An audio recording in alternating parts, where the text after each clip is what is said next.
supaya kesempatan ini Bapa, hamba-Mu Engkau pakai untuk menyampaikan kabar sukacita, sehingga firman-Mu pada saat ini boleh kami terima Bapa. Hamba-Mu Engkau pakai untuk menyuarakan kabar sukacita ini melalui kuasa Roh Kudus-Mu. Tuhan pakai bibir mulut hamba-Mu ini Bapa, sehingga apa yang boleh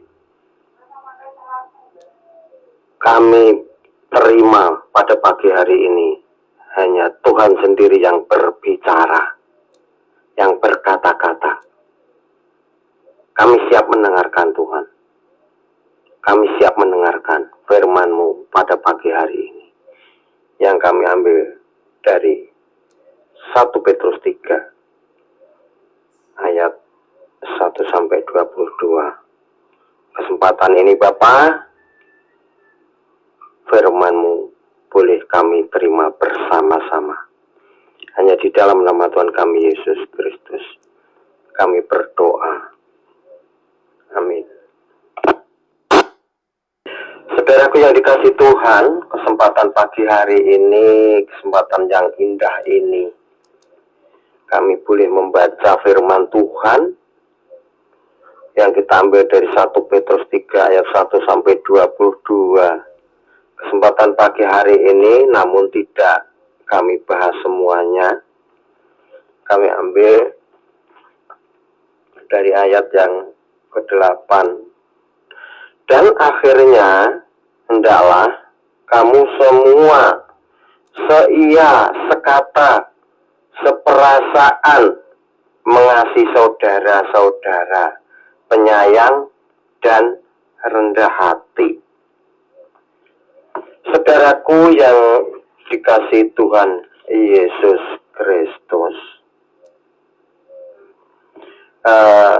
pernyataan Petrus ini melengkapi pembahasannya pada ayat sebelumnya. Kalau sebelumnya dia menasihati pembacanya tentang bagaimana berhadapan dengan dunia atau masyarakat luar. Sekarang dia juga memberikan nasihat bagi mereka tentang bagaimana memperlakukan satu dengan yang lain di dalam komunitasnya. Menurut Petrus, ada beberapa nasihat tentang bagaimana bersikap dengan sesama manusia. Yakni, yang pertama, hendaklah kamu semua seia, sekata. Pernyataan ini ditujukan langsung kepada orang-orang percaya. Sebab Petrus berkata kepada semuanya, tidak terkecuali, kepada semuanya, dan meminta mereka untuk mengasihi sebagai saudara. Meminta untuk mengasihi sebagai saudara. Lah, perkataan seia sekata berarti menjadi satu pikiran, menjadi satu pikiran atau sependapat, atau hidup harmonis, atau memiliki roh yang menyatu.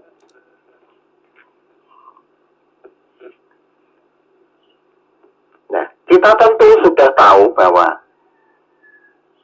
seluruh perjanjian baru diwarnai oleh ajakan demi kesatuan Kristiani. Misalnya Yesus yang tertera dalam Yohanes 17 ayat 21-23. Dan Paulus yang berulang kali memberi nasihat, mengatakan bahwa ini bukan sekedar ajaan, melainkan suatu pengumuman atau maklumat bahwa tidak seorang pun dapat menjalani kehidupan Kristiani kecuali dalam hubungan pribadinya ia dapat bersatu dengan sesamanya. Namun demikian, kesatuan di antara para pengikut Kristus nampaknya mengalami pergeseran seiring dengan semakin berkembangnya waktu dan meluasnya kekristenan hingga mencapai bentuk seperti yang sekarang ini. Artinya, kesatuan yang pada awalnya selalu terungkap melalui pengajaran atau nasihat Yesus dan para rasul. Secara perlahan, hal itu tidak lagi menjadi ciri khas orang-orang Kristen. Nah, termasuk pada zaman penulisan surat 1 Petrus tersebut, apalagi pada zaman sekarang ini, maka dalam menghadapi berbagai penindasan iman seperti yang dialami oleh pembaca tulisan Petrus, tidaklah cukup hanya dengan berbuat baik dan menjaga persatuan, tetapi penting juga ada faktor lain yang lebih praktis dan menguntungkan. Demi mencapai itu, maka penting untuk tidak mempersoalkan atau mempermasalahkan perbedaan doktrin dalam rangka menjaga kesatuan di dunia ini. Tetapi hal ini tidak berarti bahwa tidak perlu ada perbedaan atau perbedaan haruslah ditekan sedemikian rupa supaya tidak pernah muncul lagi. Saya kira hal itu sangat mustahil. Perbedaan-perbedaan itu tetap ada dan bahkan memiliki potensi untuk mendatangkan rasa curiga, saling tidak percaya, keretakan dan membangkitkan konflik. Nah, kalau perbedaan itu ditekan atau disembunyikan secara paksa atas nama kesatuan, maka cepat atau lambat bisa saja muncul persoalan yang dapat berkembang menjadi pertengkaran dan perpecahan besar. Dengan kata lain, apabila orang percaya meninggalkan keyakinan tanda kutip atau doktrin mereka demi kesatuan di permukaan, maka persatuan ini menjadi sesuatu yang tidak berarti. Kesatuan dan persatuan Kristiani sangat penting sekali. Dan itu menjadi ciri khas kita sebagai orang percaya kepada Kristus. Saudaraku yang dikasihi Tuhan, Maka berbahagialah mereka yang dapat hidup bersama dengan sesamanya, sekalipun dalam perbedaan.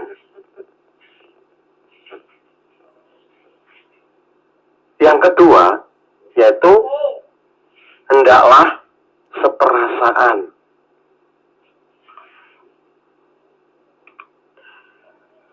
Hendaklah seperasaan berarti saling berbagi dengan orang lain dalam suka dan duka, dan bersama dengan mereka dalam segala situasi mereka.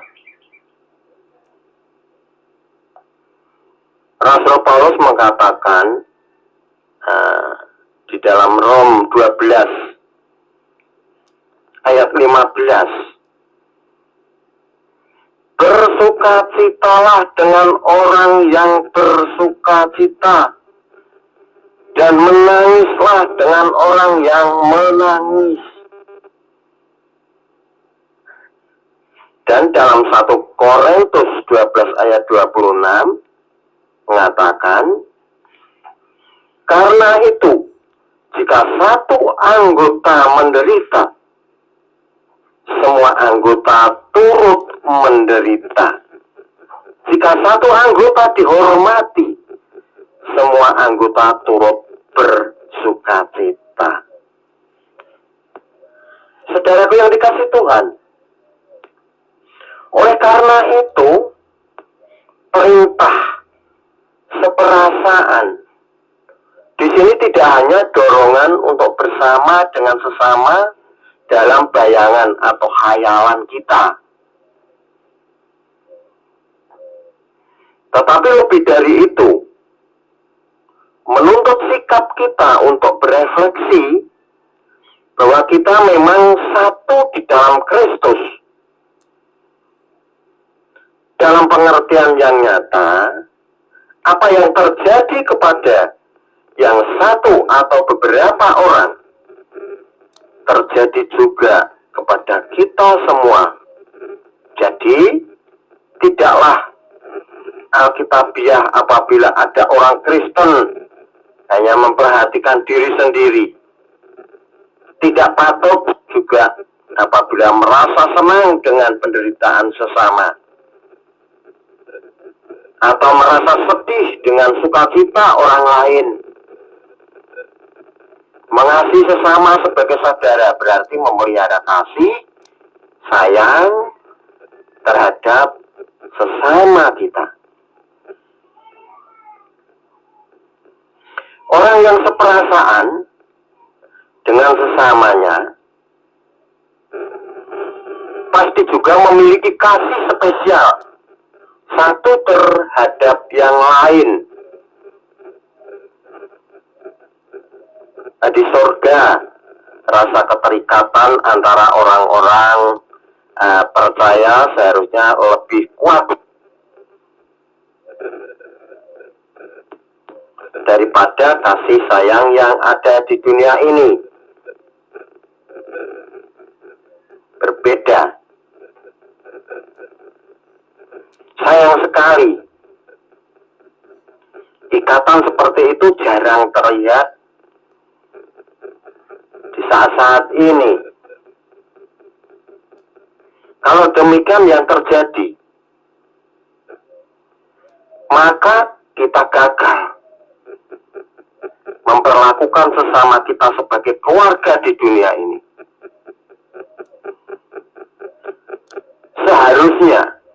Seharusnya mengasihi saudara-saudaramu.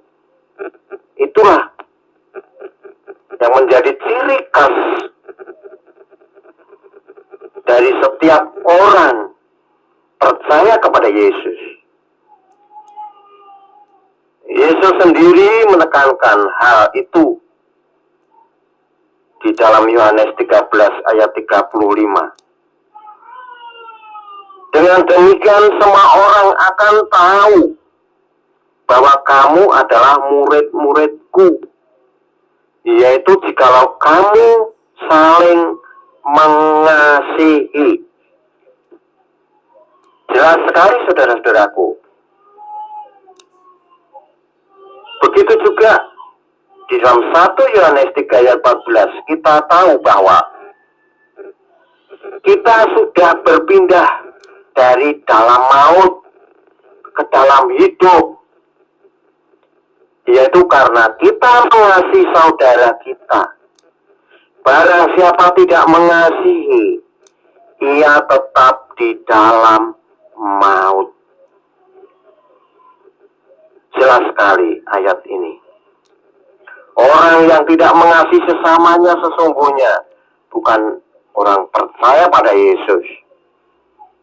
Sementara itu, penyayang berarti memiliki hati yang lembut, otomatis terhadap yang lain, atau hati yang baik. Itulah penekanan ketiga sebagai ciri khas orang Kristen menurut Petrus. Yang ketiga, saudara-saudaraku, hendaklah kamu rendah hati. Menjadi rendah hati tidak hanya sekedar refleksi karakter Tuhan dalam diri kita, tetapi kebutuhan penting gereja yang berada di bawah penyiksaan. Kerendahan hati tidak berarti selalu penghinaan dan rendah diri, bukan. Kerendahan hati ini tetap menghargai kebaikan dan kemampuan seseorang. Menghargai kebaikan dan kemampuan seseorang. Jadi kata Yunani kerendahan hati memang menandakan kelemahan, tetapi sesungguhnya kurangnya kerendahan hati juga menandakan kebodohan atau ketidaktahuan. Oleh sebab itu, kerendahan hati sesungguhnya merupakan sesuatu yang dilakukan di dalam kesadaran atau ketenangan dan kebebasan. Menjadi rendah hati tidaklah karena dipaksa, juga tidak karena kebetulan. Kristus menyadari bahwa dia adalah guru dan Tuhan bagi murid-muridnya. Tetapi dia membungkuk untuk melayani mereka. Bahkan membasuh kaki mereka. Di dalam Yohanes 13 ayat 13 sampai 14, tindakan Yesus inilah yang seharusnya mendorong kita untuk rendah hati. Bahkan sekalipun kita mungkin memiliki beberapa keunggulan dibanding yang lain mungkin,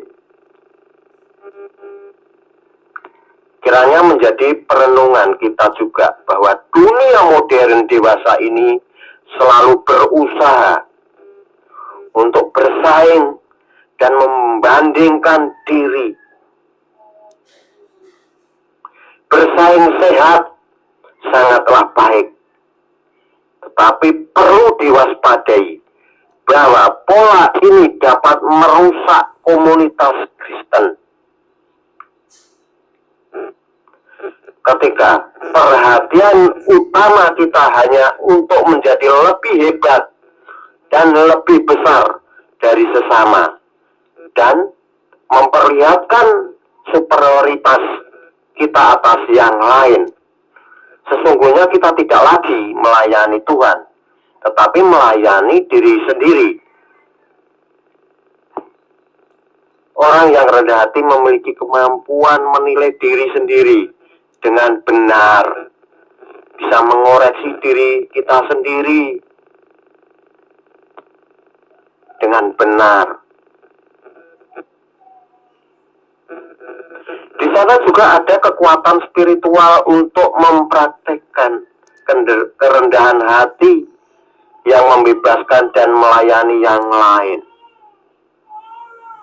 Di dalam Roma 12 ayat 16, hendaklah kamu sehati sepikir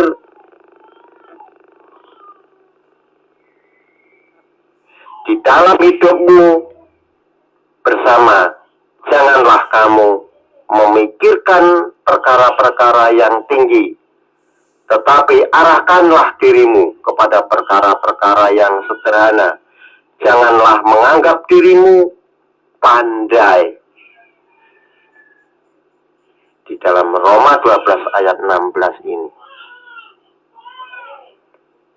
jangan menganggap diri kita itu orang yang pandai, orang yang hebat, orang yang memiliki kekayaan atau kuasa atau pendidikan tinggi. Sesungguhnya sudah lebih dari yang lain dalam beberapa aspek. Orang yang rendah hati tidak akan memamerkan kelebihannya itu, atau melagak, atau bergaya. Dan dia tidak akan menggunakan kelebihannya, tidak akan memamerkan kelebihannya, tidak akan mengagung-agungkan kepandaiannya.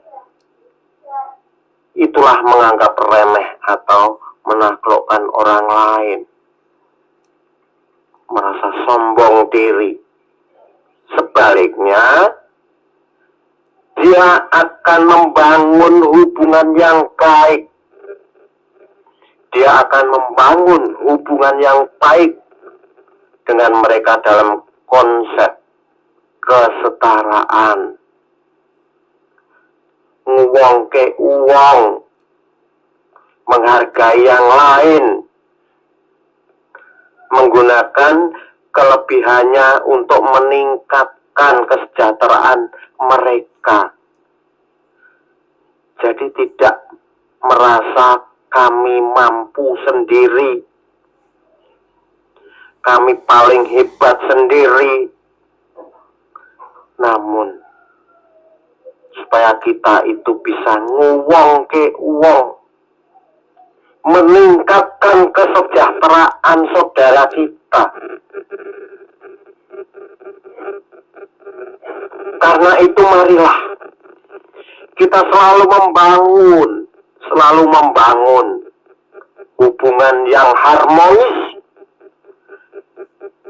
membangun hubungan dengan sesama kita yang harmonis, membangun dengan sesama manusia yang penuh dengan kerendahan.